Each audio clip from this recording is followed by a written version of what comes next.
biosphere, meaning if you could today grow instead of build everything and anything, if you could grow an iPhone, if you could grow a car, what would that world look like? Where the Turing test for sort of this kind of, I call this material ecology approach, but this notion that everything material, everything that you design in the physical universe can be read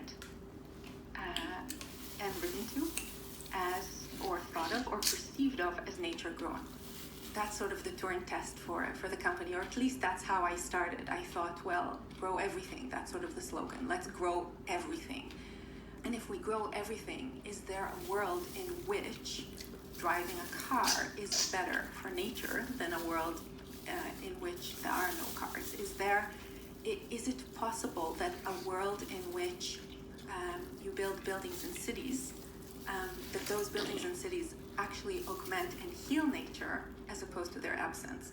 Is there a world in which we now go back to that kind of synergy between nature and humans, where you cannot separate between grown and made, and it doesn't even matter? Is there a good term for the intersection between biomass and anthropomass, like things that are grown? Yeah, so in 2005, I called this material ecology. I thought, well, what if all things materials would be considered part of the ecology and would have a positive impact on the ecology, where we work together to help each other, all things nature, all things human.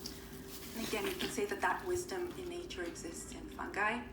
Many mushroom lovers always contest my thesis here, saying, well, we have the mushroom network and we have the mother trees and they're all connected, and why don't we just simply hack into mushrooms? Well, first of all, yes, they're connected, but that network stops when there's a physical gap. That network does not necessarily enable the whales in the Dominican to connect with an olive tree in Israel, to connect with a weeping willow in Montana.